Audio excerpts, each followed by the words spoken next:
যোৱাবাৰ 2খন বা 3খন আসন ৰৈ গ'ল, এইবাৰ কি হ'ব? এইবাৰ আমাৰ টাৰ্গেট এনেকুৱা, গোটেই BTC 40টা সমষ্টি আছে। 40টা সমষ্টিৰ ভিতৰত 30টাটো ৰিজাৰ্ভ ST ট্ৰাইবেলৰ। 30টা ৰিজাৰ্ভৰ ভিতৰত আমি আজিৰ দিনত যিটো দেখিবলৈ পাই আছে, আমি 20টাটো আমি পাম। এইটো একদম 20টাৰ তলত নাহে। আৰু জেনেৰেল 5টা আৰু অপেন জেনেৰেল ৰিজাৰ্ভ 5টা আৰু অপেন 5টা আছে। 10টাৰ ভিতৰত আমি কমেও 5টাৰ পৰা 3টাৰ পৰা 5টা। তো এইবিলাক হিচাপ কৰি আৰু BPFৰ যিটো সমৰ্থন, ৰাইজৰ সমৰ্থন, এইটো হিচাপ কৰি আমি 100% BPFে চৰকাৰ বনোৱাটো কাটাম। এইবাৰ আগৰ নিচিনা 17টা 18টা এনেকুৱা নহ'ব, মুঠতে এবছলুট মেজৰিটিটো আমি পাবই এইবাৰ।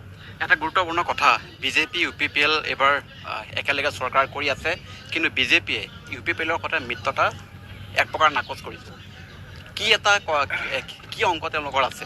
নাই, মিত্ৰতা নাকচ কৰা নাই। মই যিখিনি বুজি পাই, মিত্ৰতা এতিয়াও আছে, দিছপুৰত আছে, দিল্লীত আছে, ইহঁতে একেলগে চৰকাৰ কৰি আছে। BTC নিৰ্বাচনৰ ক্ষেত্ৰত মানে BJPয়ে অকলে খেলিম বুলি কৈ আছে, কথা সেইটোৱে। কিন্তু মিত্ৰতা এতিয়াও আছে, অকল BTC নিৰ্বাচনৰ ক্ষেত্ৰত মানে নিজা খেলিম বুলি BJP সভাপতি দিলীপ শইকীয়া ডাঙৰীয়াও কৈছে, বা অসমৰ মুখ্যমন্ত্ৰী হেমন্ত বিশ্ব শৰ্মা ডাঙৰীয়াও কৈছে। সেইখিনি কথা ভিতৰত কি হৈছে হোৱা নাই মই একো নাজানো। মুঠতে এইবাৰ ফিল্ডত আমি যিটো দেখিবলৈ পাই আছে, UPPL আৰু BJP বেলেগ বেলেগ খেলিব বুলি আমি গ্ৰাউণ্ড ৰিপৰ্ট যিটো সেইটো আমি পাই আছোঁ।